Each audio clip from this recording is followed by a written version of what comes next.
오늘은 업무지역 상권의 전형을 보여주고 있는 여의도 국회의사당역 상권에 대해서 알아보았습니다. 업무지역 상권의 전형적 특징과 여의도 지역 상권의 현재와 미래에 대해서 한번 알아보겠습니다.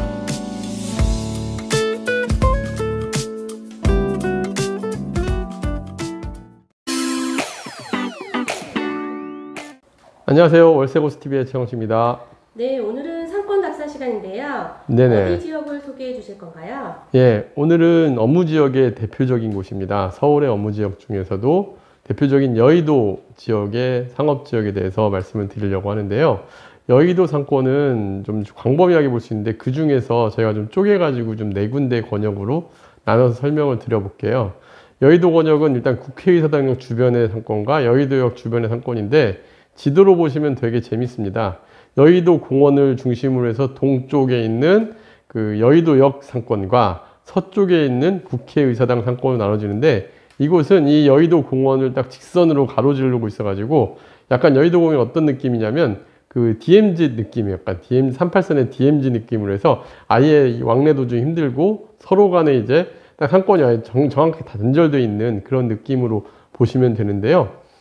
A 지역을 제외하고 제가 권역별로 도로로 나눠가지고 A, B, C, D 권역으로 나눠놨는데 상권은 재밌는 건 이렇게 도로가 하나 있으면 그 도로를 축으로 해서 상권이 정확히 분리되곤 합니다. 특히 한 4차선 이상의 도로는 사람들이 잘 넘어다니질 않아요. 그러다 보니까 권역 상권을 나누기가 되게 편하게 도로로서 많이 나눠지는데 이 중에서 B, C, D 상권은 되게 유사한 상권이에요. 왜냐하면 이 딱 업무지역에 우리가 통상적으로 얘기하는 업무지역 상권의 전형의 모습을 보여주고 있습니다. 보통 상층부, 3층 이상은 사무실로 구성이 되어 있고 그리고 2층, 1층, 지하 1층 상가들로 구성이 돼서 뭐 지하 1층 같은 경우는 전문적인 식당가가 들어서고 1층 같은 경우는 프랜차이즈 식당 및 커피숍 이런 휴게음식점들이 들어서는 그런 상권이고 그 다음에 2층은 뭐 2층 이상, 3층 이상 사무실, 2층 같은 경우는 뭐 병원이라든가 뭐 그 다음에 일부 사무실들 이런 업종으로 구성되는 되게 유사한 형태로 많이 보이는 상권이 이런 데가 많이 그런 데가 많이 있잖아요. 강남이라든가 광화문 이런 데 가면은 딱 전형적인 그러한 오피스 상권으로 보여지면 되는데 오피스 상권은 임대료가 제가 얘기한 지역들이 다 비슷비슷해요. 그래서 또 오피스 상권의 장점은 되게 많은 게 일단은 배후가 갖춰져 있다 보니까 그 자체 건물 인구와 주변의 직장 인구만으로도 주 5일 동안 월화수목금 5일간의 상권이 안정화가 되어 있다는 장점이 있는데 반면에 단점은 확장성이 좀 낮아요. 거기에 배후 인구가 폭발적으로 늘어날 만한 여지가 별로 없다라는 단점이 있습니다. 이게 그래서 B, C, D 제가 여의도를 4개의 상권으로 분리해놨는데 B, C, D 상권이 좀 유사한 모습을 보이고 있는 상황입니다. 그리고 특히 이제 그 여의도 공원을 축으로 해서 서부 쪽의 국회의사당역 주변 상권과 또 여의도역 상권은 또 하나 구분되는 게 지도상에서 보시면 명확하게 구분이 돼요. 이게 계획도시다 보니까 이런 특징들이 보이는데 A, B 지역 같은 경우는 배후의 주거 지역도 좀 있습니다. 그래서 배후 인구가 좀 많다 보니까 아무래도 여의도역 주변 상권이 조금은 국회의사당 주변 상권보다 더 나은 여건이에요. 일단 주거도 있고 그 다음에 기본적인 직장인 그리고 특히 A 상권 같은 경우는 이제 제가 여기서 또 얘기해야 될 게 하나 있는데 보통 대형 유통시설이 그 상권에 들어오면 악영향을 미치는 수도 있고 좋은 영향을 끼치는 수가 있어요. 악영향을 미치는 곳들은 우리가 빨대 효과, 낙수 효과, 흔히 상권 분류하시는 분들이 그런 얘기들을 많이 하는데 빨대 효과라는 건 그 대형 유통시설들이 모든 사람들을 끌어당기면서 주변 상권에 악영향을 미치는 거. 보통 그런 특징들은 어떤 데들이 있냐면 뭐 하남의 스타필드라든가 이런 데를 보면 그 상가하고 동떨어진 위치에 있다 보니까 상가가 협조가 잘 안 되는 거죠. 근데 이 여의도 A 상권 같은 경우는 IFC몰과 더 현대서울이라는 굉장히 큰 메가형 이제 대형 쇼핑몰들이 들어와서 이 지역의 상권에 악영향을 미치지 않을까라는 생각들을 하시는 분이 있는데 여기는 오히려 낙수 효과를 펼쳤습니다. 왜냐하면 주 5일 상권일 업무지구 상권이 전국적으로 유명 이제 백화점도 들어오고 하면서 주 7일 상권으로 변모되고 또 여기 왔던 사람들이 인근 상권을 같이 이용하는 낙수 효과의 이제 대표적인 상권으로 보여집니다. 그래서 A 지역 같은 경우는 최근에 임대료도 좀 오르고 또 그 다음에 매출도 많이 상승하는 모습을 보여주고 있어요, 상가들이.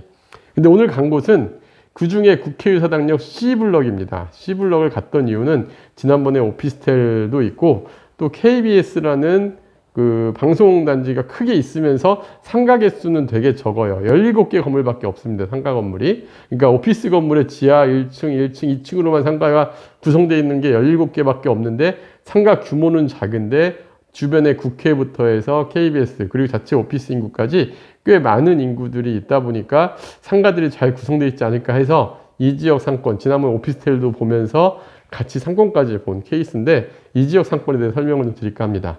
이 지역 상권 특징은 여의도 KBS와 그 다음에 국회의사당 그 자체 건물들 여기에 오피스 상권으로 구성이 되어 있는데 제가 지하 1층 상가들을 이렇게 빽빽하게 들어서는 경우들이 잘 없는데 여기는 지하 1층 상가들도 굉장히 장사가 잘 되더라고요. 식당가들이 점심시간에 웨이팅도 돼 있고 특히 여기에 이제 그 아일랜드 파크라는 더샵 아일랜드 파크라는 오피스텔 건물이 여의도 공원을 마주보고 있는데 1층에 로드샵으로 굉장히 잘 돼 있는 걸 볼 수가 있었어요. 그래서 그 1층 같은 경우는 제가 그 건물에만 커피숍이 거의 20개 가까이 있는 걸 또 확인을 했고요.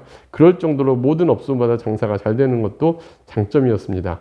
그래서 이 지역 같은 경우는 대부분 지하 1층은 전문 식당가, 그러니까 우리가 프랜차이즈가 아닌 흔히 얘기하는 맛집들, 고급 식당가들로 구성이 되어 있고 임대료가 전용평당 지하가 7에서 11만 원 이 정도면 상당히 괜찮은 편이거든요. 지하 상가들이 임대료가 잘 형성이 안 되는데 여긴 딱 구성이 되어 있었습니다. 그리고 1층 상가는 전용평당 20에서 30만 원. 제가 전에 상권 분류하면서 A급 상권의 전형적인 임대료를 구성을 시키고 있어요. 단 이 국회의사당역은 임대료 편차가 크질 않아요. 1층 상가들이 보통 보면은 역 앞에는 홍대역만 가더라도 역 바로 앞에는 7, 80만 원, 평당 7, 80만 원 임대료도 보이지만 바로 이면으로 가면 20만 원대로 뭐 10만 원대로까지 떨어지는 진폭이 큰데 이 지역은 딱 고착화가 되어 있다는 게 특징입니다. 그래서 전용평당 20에서 30만 원 정도 내외가 형성이 되는데 이게 장점은 공실 위험도 없고 배우 수요도 그대로 갖춰져 있기 때문에 잘 돼 있지만 단점은 확장성은 크게 없다. 다만 국회의사당 상권 호재가 하나 있어요. 어떤 호재가 있냐면 국회의사당 이전 이슈가 있습니다. 근데 지도로 보시면 아시겠지만 국회의사당의 그 면적이 굉장히 넓어요. 지금 거의 국회의사당역 C, D 블록을 합한 만큼 그 지역에 이제 여기가 개발 계획이 이루어지면 여기에 개발 계획에 따라서 배우 인구가 확 늘어날 여지가 많습니다. 국회의사당을 가보면 생각보다 땅은 넓은데 인구 밀도가 좀 낮은 편이에요. 그러다 보니까 땅이 막 노는 땅들이 많다 보니까 그런데 여기가 만약에 이전을 해서 변경이 된다 한다면은 좀 더 많은 유동인구가 늘어날 여지가 있는 그러한 또 장점은 있긴 하지만 아직 그거는 확정이 안 돼 있기 때문에 좀 먼 미래로 보고 현 시점에서는 장점은 고착화되어 있다는 것, 단점은 상승 여력이 조금은 작다라는 그런 면을 우리가 볼 수 있을 것 같습니다. 네, 그렇다면 이곳 상가의 물건은 어떤 것이 있고 시세와 수익률은 어떠한가요? 네, 여기는 전형적인 구도심 상가 매매 가격 특징을 보이고 있는데요. 제가 가서 현장 가서 느낀 거지만 매물이 굉장히 적어요. 그리고 지하 1층, 2층, 특히 2층 같은 경우에 임대도 없고 매매도 없더라고요. 그러니까 상권이 아예 그냥 한번 들어온 업종들이 계속 자리를 잡아가고 있는 그런 장점을 보이고 있습니다. 현재 1층에는 그 다른 건물들의 매물이 거의 없는데 그 아까 대규모 아일랜드 오피스텔 거기에만 지금 들어와 있는 게 2개 정도 매물을 확인을 했는데요. 하나는 전용 13.9평이 매매가 15억에 있는 매물인데 프랜차이즈 음식점이 들어와 있고 이게 지금 1억 1,400만 원, 수익률은 한 3.45%대. 그리고 또 하나 매물은 전용 33평에 역시 프랜차이즈 음식점이 들어와 있는데 매매가는 27억, 전용 월세는 5,750만 원인데 수익률은 3.4%, 전용 평당가는 8,100만 원대 이렇게 지금 현재 매물이 2개가 있는데 전형적인 구도심 상가 매매가 특징, 현재 서울권 같은 경우는 상권 이렇게 갖춰진 업무 지역은 대개 수익률이 다 비슷해요. 3에서 3.5% 사이. 그리고 전용 평당가도 업무 지역 특유의 그 거래가, 광화문이나 마포나 뭐 이 여의도나 전용 평당 한 8천에서 1억 사이 정도대의 1층 상가들이 구성이 되어 있는 거. 그래서 전형적인 구도심 업무 상가의 매매가 특징을 보이고 있는 게 좀 특징이었습니다. 네, 그렇다면 마지막으로 여의도 업무지역 상권 체크 포인트는 무엇인가요? 네, 여의도는 배우 18만 2천 명 직장인 대상 상권입니다. 뭐 여기는 뭐 주거 지역 있기는 하지만 주거지 성격의 상권이 특징이 전혀 없어요. 그래서 그냥 각 건물별 지하층 전문 식당가와 1층 프랜차이즈, 그 다음에 2층에 뭐 병원 정도 들어가는 이러한 상권의 모습을 보여주는 상권이고요. 배후가 안정돼 있고 변화가 크지는 않아서 공실 위험도 전혀 없는 상가로서는 매력 있는 상권입니다.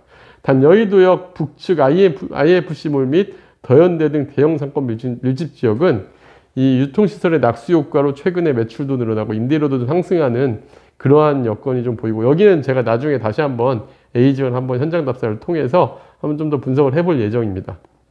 이런 상황에 비춰볼 때 국회의사당역 인근도 만약에 국회 이전하면 IFC몰이나 더현대 서울과 같은 그러한 뭐 시설들이 들어간다거나 또 뭔가 복합 개발을 통해서 용적률이나 그 다음에 뭐 이런 주거 지역이 대규모로 들어가게 되면 여기도 역시 상권이 확장될 여지는 있습니다.